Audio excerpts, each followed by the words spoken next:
срещи с студенти преди няколко години по мое желание, защото се изнервих от факта, че сте много пасивни и страхливи. Във всяка една нормална държава основният двигател на революционните промени и процеси са младите хора, конкретно студентите. Затова дойдох на тази среща и дойдохме, защото вие сте млади хора.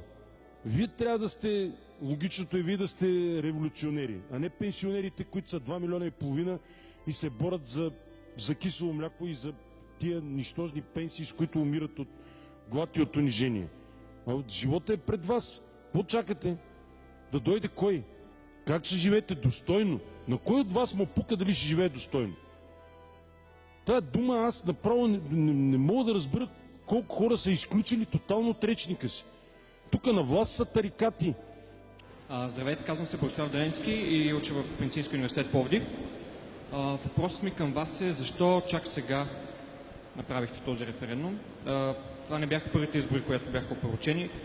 Ние смятаме, че сега е най-добрият момент това нещо да се случи, тъй като през годините видяхте колко много правителства се смениха, колко много видове власт се смениха, но начина на управление, маниера на управление остава един и същ. Нищо не се е променило.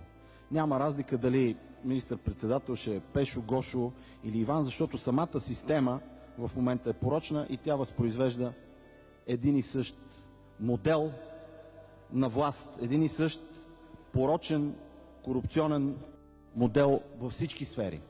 Вижте какво става ето тия дни.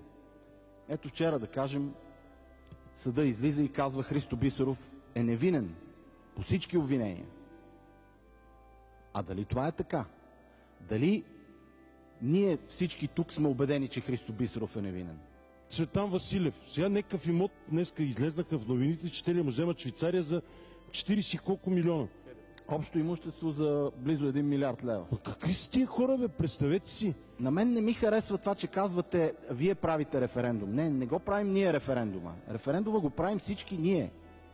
Или няма да можем да го направим. Или сме заедно в някаква кауза, в някакво желание да живеем по-добре, по-различно, или нищо няма да стане. Защо трябва да се криеме зад партия? Един референдум не е партийно дело. Взимането на решение на референдум, това е все едно българския народ е народно събрание. Той казва какъв да е закона. Това е референдума. Това не е партийна инициатива. Не е нужно да бъде партийна инициатива, за да промениме системата, да промениме правилата, да кажем това, което искаме. Това е референдума. В Конституцията е записано кой е най-големия началник. Вие сте най-големия началник. Вие сте най-големия началник. Аз съм част от вас, ние сме част от вас като някакви, също като част от суверена. Колкото имам шоу. Слушам ви, госпожице, вие ли сте? Има голяма доза пасивност на генерално обществото ни и всичко е много зле. Наистина. Много, много зле. И може би има някаква промяна. Искам да бъда оптимист, старая се да правя неща, да променям малкия свят около себе си. Нямам някакви конкретни въпроси, просто да си поговорим. Защото аз също изпитвам дълг да променя нещо, защото съм ядосана. Като бях 4 години в чужбина и всичко съм гледала през екрана на телевизора, през лаптопа ми. Какво яд? И наистина сега е пък.